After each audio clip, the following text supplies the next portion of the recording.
Nathaniel, or Nat, Uslan began building bamboo rods while in Spencer, Iowa in the 1930s, mainly for himself and a few friends. In the mid-1940s, Uslan moved to Spring Valley, New York, and set up a rod building shop complete with milling machines, producing a pentagonal or 5-sided bamboo rod. These rods were a departure from the standard even-numbered bamboo rods of this era, constructed mainly with 4, 6, or 8 strips of split cane.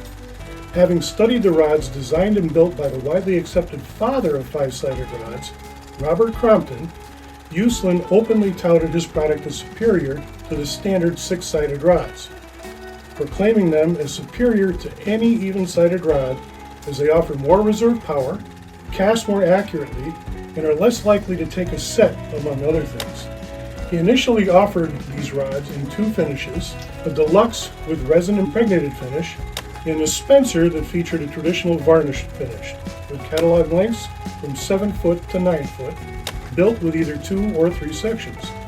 Among the notable rod builders that Uslan employed was Louis Feyerabend, the inventor of the now famous Super Z rod ferrule, patented in 1952.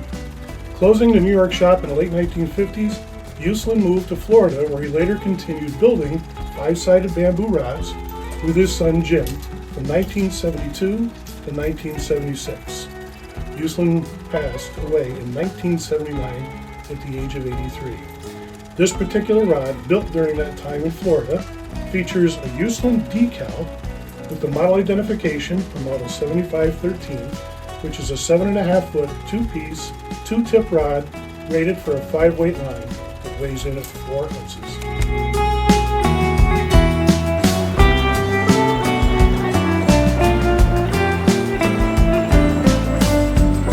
Hi, I'm Pete Kutzer, and I'm here with the American Museum of Fly Fishing. Really excited to fish with this rod and give it a shot. I'm here in West Arlington on the Battenkill River. I grew up on the Battenkill. Ever since I was a little kid, the Battenkill always had, kind of this aura or this mystique to the river where it's, it's where you really want to go test your skills. Not only is it, it's my home water, but it's a river that doesn't give it up easily. And when you catch a fish here, you earn something special. So my first impression with the rod was, it had a great action where you could really feel when you're casting everything, right down into the grip. You could feel that rod load, but it wasn't like flimsy. It didn't feel hingy at all when I was casting it. It's just punching that fly out there really, really nicely. I was pretty impressed by how well it controlled that loop when you're casting, how well it shot the line. The rod is incredibly versatile. I think what makes this rod really unique is it's a 5-sided rod. When you have a 4-sided rod or a 6-sided rod, you have a flat spot on the top of the rod and then a flat spot where the guides go. I always thought that flat side is going to help with your tracking when you're casting. It's going to make it a little bit more accurate. And I would think, where you have 2 sections or strips of bamboo coming together, it's a little bit harder to be accurate with that rod, but I was really blown away with how accurate this rod was. Hooking that fish was pretty wild. I've seen this rod just kind of double over. It bends right to the cork when you have a nice fish on, and you can really feel what that fish is doing.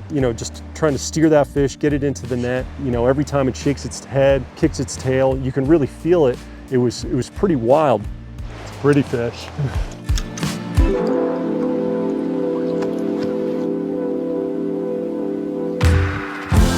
The big difference for me when I'm fishing a bamboo rod, you can really kind of feel the rod maker's, personality a little bit in that rod. It kind of gives you a little insight into maybe like their fishing, style or some of the techniques that maybe they like to do.